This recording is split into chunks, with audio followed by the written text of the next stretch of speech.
Hello everyone, this is Rick. Welcome to an episode on the Kshatrapas. The Kshatrapas were the rulers who ruled in the western part of Indian subcontinent, and one of the most important Kshatrapa king was King Rudradaman.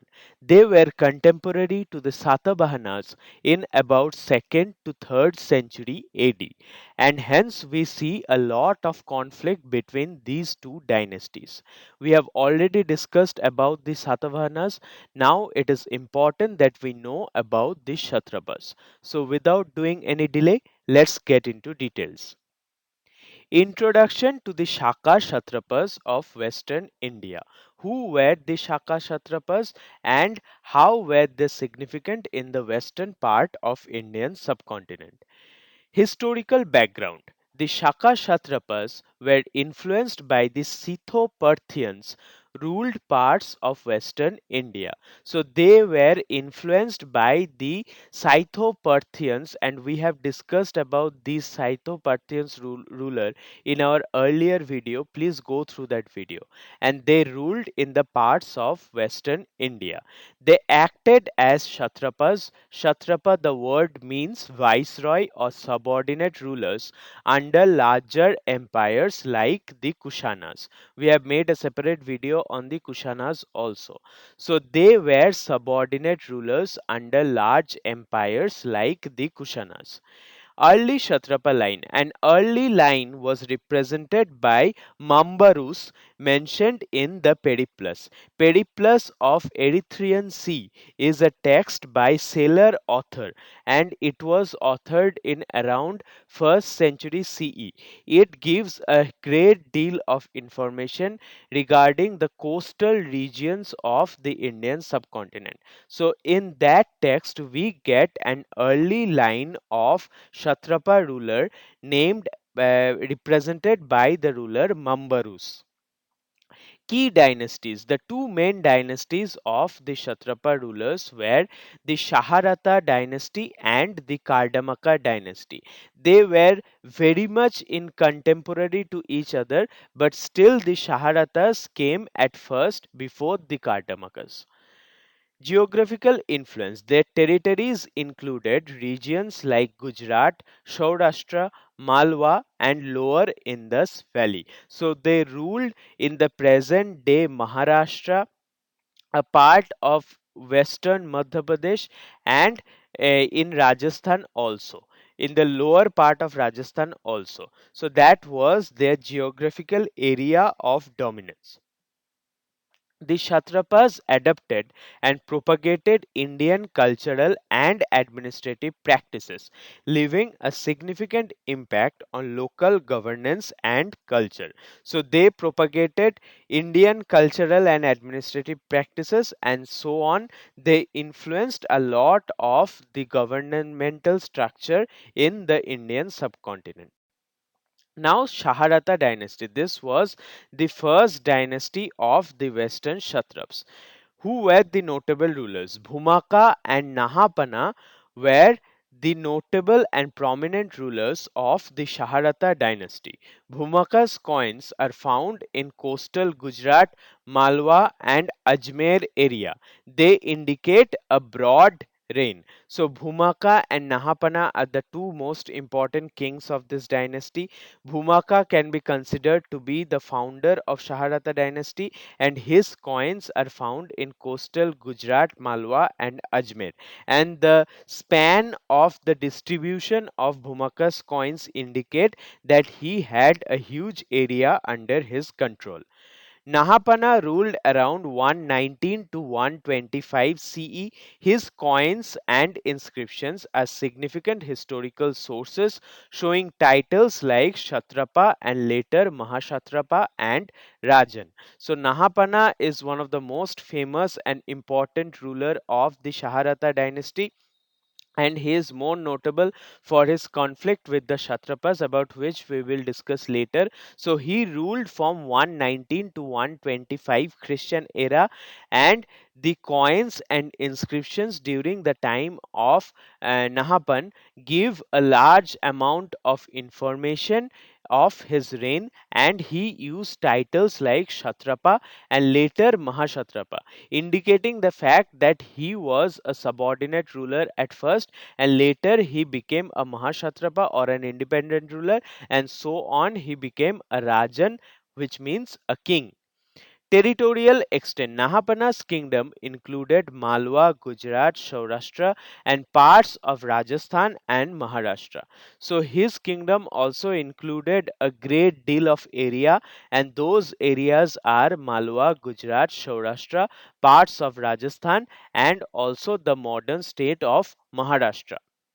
Minnagara is identified with Doha, was a significant city located midway between Ujjain and Baroch. So Baroch or Vrigu is the coastal city, and Ujjain was one of the most important religious city throughout the Indian history. So Minnagara is identified with Doha, which was located between Ujjain and Baruch. So this was the capital of the Nahapana's reign. Nahapana's coins have been found in Ajmer area and western Maharashtra. Several of his donative inscriptions were discovered in Nasik and Karle caves. So Nasik and Karle caves are in Maharashtra. They were the earliest form of rock cut cave architecture. There we get inscriptions which provide information regarding Nahapan, and also we find a lot of numismatic evidences of Nahapan's reign. Now, conflicts and downfall of Nahapan. As we know, Nahapan was very much contemporary with the Satavahanas, hence, they were always in conflict with each other. The Shaka Kshatrapas were in prolonged conflict with the Satavahanas. Territories such as Nashik and Pune areas frequently changed hands. So Nasik and Pune one time was under the dominion of the Kshatrapas, later it went under the dominion of the Satavahanas. So these two territories frequently changed hands because the Shaka Kshatrapas and the Satavahanas were in constant conflict with each other. Nahapan was defeated and killed by Satavahana ruler Gautamiputra Satakarni in around 124 to 125 CE. So Nahapan did not only get defeated by Gautamiputra Satakarni, but he was killed in the battle with Gautamiputra Satakarni. And this is very significant because it was what made Gautamiputra Satakarni as one of the most famous rulers in Indian history. Gautami restracked the Nahapana's coins signifying his conquest. This is evidenced by inscriptions in Nasik and Pune district. So Nasik and Pune districts were fought for contention, and in those areas we get coins where Gautami Putra Satkarni restruck and made the Nahapana's coins into his own, and that signifies his conquest over the territories of Nahapan. Statements made in Gautamiputra's inscriptions highlight his victory over Nahapan. So all of Gautamiputra Satkarni's inscriptions are dedicated to this fact that he defeated and killed the Kshatrapa ruler Nahapan. Nahapana's downfall marked the end of Shaharata control in the region, paving way for Satavahana dominance. So, after the downfall of Nahapan, there was none of the Shaharata dominance left in the region, and thus the Satavahana rose to prominence. Now comes the Kardamaka dynasty, which was another section of the Western Kshatraps. The founder of this Kardamaka dynasty was Chastana, and he ruled in western India. He is styled as Kshatrapa and later a Mahashatrap, indicating the fact that he was a subordinate ruler in the beginning and later he became independent and powerful as a Mahashatrap ruler. Titles and governance. Chastana's coins show the additional title of Rajan, indicating the fact that later he rose to become an independent and powerful king. rule extended to Sindh as a subordinate of the Kushanas. So, in the beginning of his rule, he was a subordinate of the Kushanas, and being a subordinate, his rule spread as far as Sindh, which is in modern day country of Pakistan. The Kardamaka dynasty controlled regions in Gujarat and Malwa, practicing a system of senior and junior rulers. So there were the ruling position of the Kardamaka dynasty was divided. One was the prime ruler and one was his deputy, or one was a senior ruler and the other was the junior. So this dynasty controlled the regions of Gujarat and Malwa, and there was dual leadership in the governance as senior and junior rulers. Senior and junior rulers are titles included Kshatrapa for senior ruler and Mahashatrapa for senior ruler and Kshatrapa for junior ruler, indicating a structured governance model. So at first a ruler had to be a Kshatrapa, means he was under a senior ruler. Then he would become a Mahashatrapa, means he was the senior ruler, and later on some of the Mahashatrapas went on to become Rajan, which means independent and powerful kings.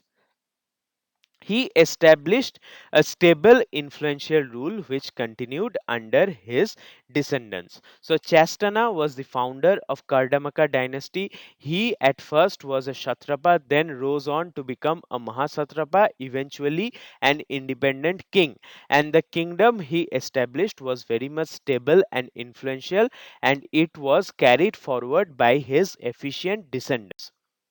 Now, succession in the Kardamaka dynasty. How was the succession rule followed in the Kardamaka dynasty, and who were the main rulers? His son Jayadaman and grandson Rudradaman I succeeded him. Rudradaman I became Mahashatrapa around 130 to 131 CE, roughly 5 to 6 years after the death of Shaharata dynasty ruler Nahapan. So, the son of Chastana was Jayadaman, and the grandson was Rudradaman. Rudradaman became a Mahashatrapa. He was very powerful, and he became a Mahashatrapa in around 130 to 131 CE. Rudradaman I reclaimed the territories from Gautamiputra Satakarni. So Gautamiputra Satakarni defeated the Shaharata ruler Nahapan and killed him in battle, and gained a lot of Shaka Kshatrap territory under his control. Again, when 5 to 6 years later Rudradaman I became very powerful, from the Kardamaka dynasty, he reconquered or reclaimed the territories from Gautamiputra Satakarni. His reign is well documented through coins and inscriptions. We get a great deal of information about Rudradaman from the coins and inscriptions of his time. This inscription is Junagarh inscription, and it has been dated to Shaka year 72, which corresponds to 150 Christian era.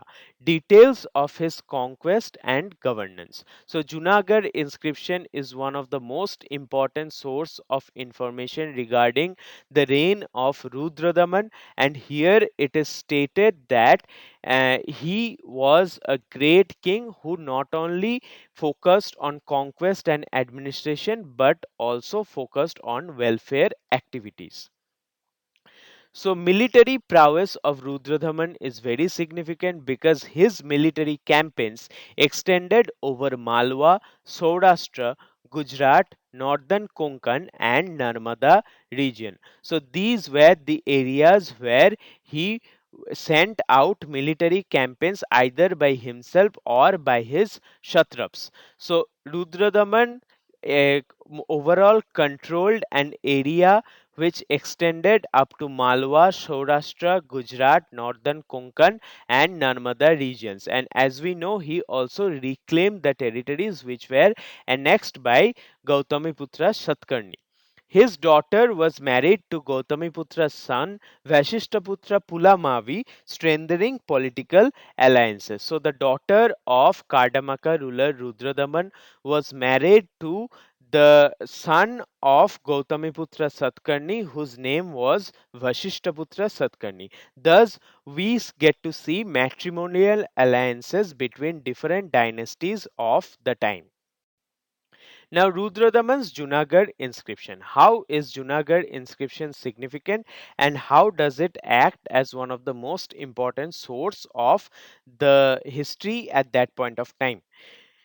The Junagarh inscription is the first long inscription in chaste Sanskrit in India, dated to 150 CE. So Junagarh inscription is dated to 150 Christian era. This is the first long inscription in Sanskrit language.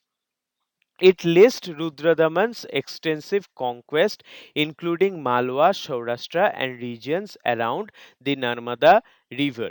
So, all the places which Rudradaman conquered has been listed in the Junagarh inscriptions, and that list includes areas of Malwa, Saurashtra, and also the areas around the Narmada River. Rudradaman twice defeated Satkarni, the lord of Dakshinapath, highlighting his military strength. So Gautamiputra Satkarni was not only defeated once, but Rudradaman defeated Satkarni twice, and thus we get to know that Rudradaman was a very much powerful ruler in terms of military strength. The inscription also details reconstruction of Sudarshan Lake, showing his administrative capabilities. In this context, one thing should be said that Sudarshan Lake was not totally built by Rudradaman.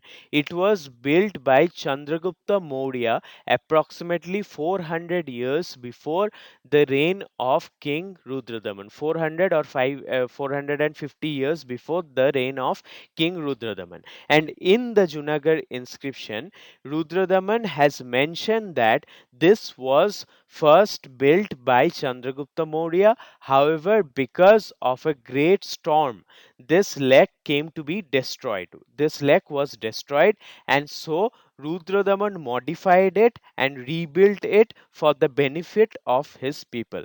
So, thus we know that Rudradaman was not only a militarily powerful ruler, he paid a lot of attention to the welfare activities in his kingdom.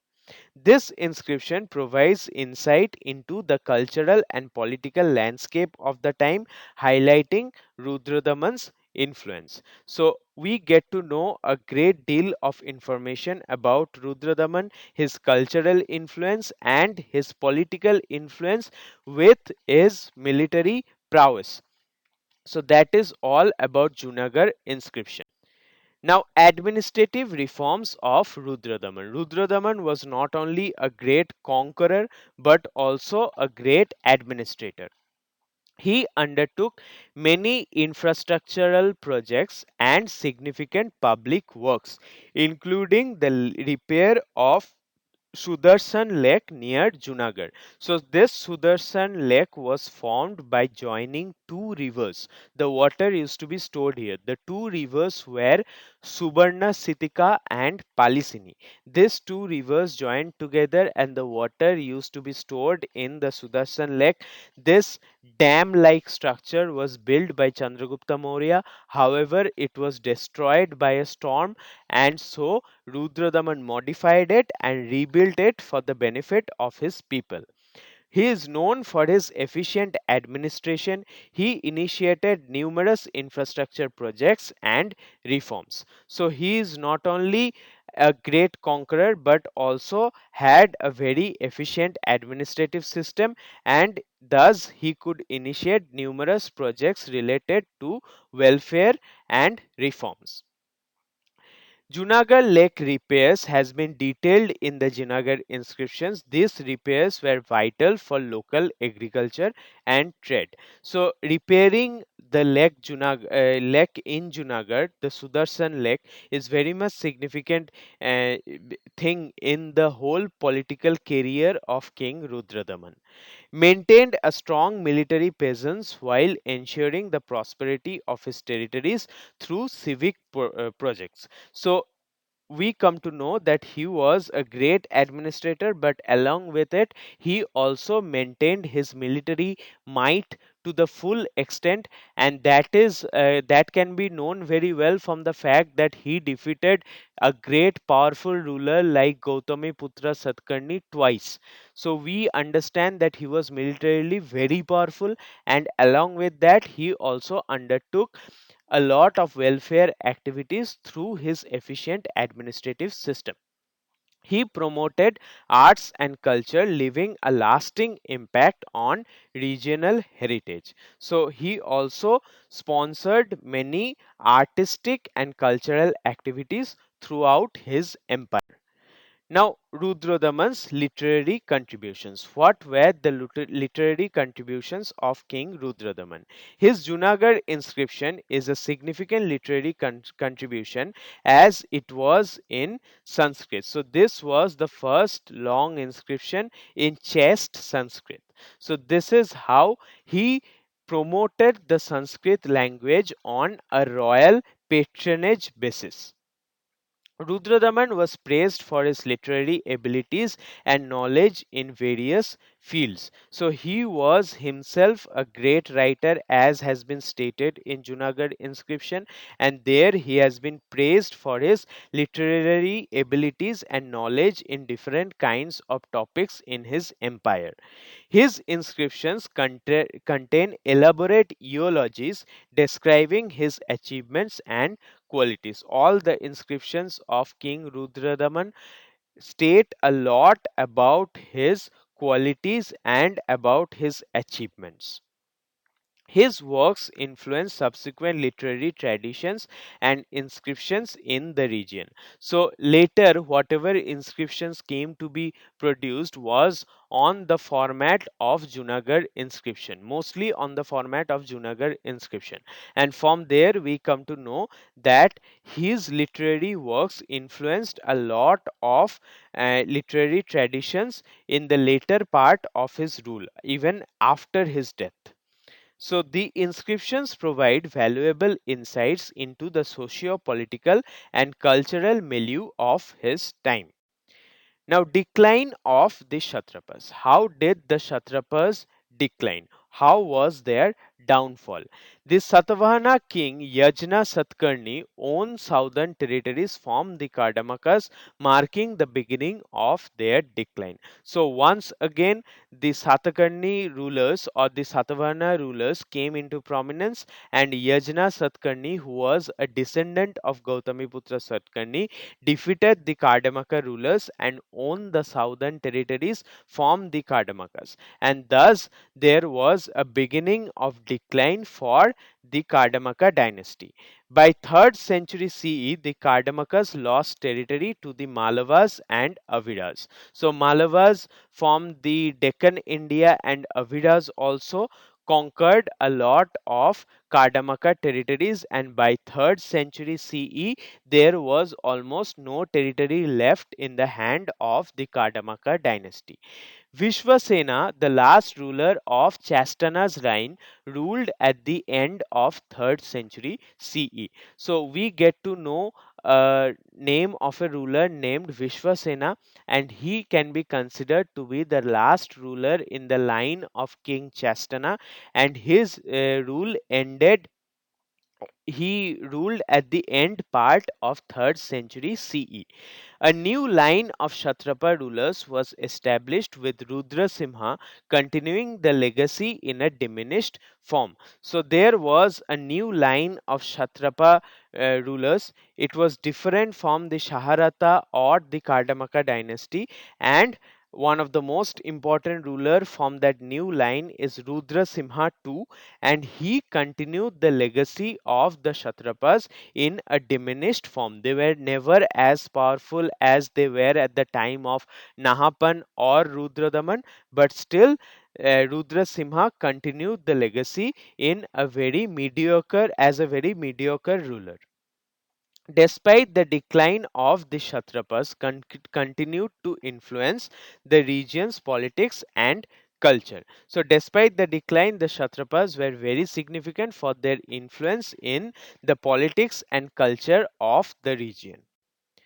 Legacy of King Rudradaman. Why is King Rudradaman significant and what is his legacy in the Indian history? Infrastructural legacy. Rudradaman's repair of the Sudarshan Lake exemplifies his contribution to infrastructure development. So, thus, we get to know about a ruler who paid a lot of attention to the welfare activities and infrastructural development in his kingdom. He is remembered for his military conquest and efficient administration. He set a high standard for future rulers. So he defeated Gautamiputra Satakarni twice, and thus he was a great military ruler. And also he had a very efficient administrative system. Thus, as a perfect ruler, he set a very high standard for the future rulers. He promoted arts, literature, culture, leaving a rich cultural legacy. His inscriptions are crucial for understanding the history of Western India during his reign, and he contributed a lot to the history of western part of Indian subcontinent. Rudradaman's legacy influenced subsequent generations and rulers, shaping the region's historical trajectory. So he is not only a great ruler, but he is significant for his influence on the future rulers who were about to come after the reign of King Rudradaman. So that was all about the Shaka Kshatrapas or the Western Kshatrapas. We have known in this video, we have discussed about great kings like King Nahapan, King Rudradaman, and also their struggle with the Satavahanas. In my video about the Satavahanas, I have talked a lot about Gautamiputra Satakarni. So please go through that video. It will help you to understand this video in proper amount. So please support me so that I can bring brighter contents in future. Thank you so much for your love and support.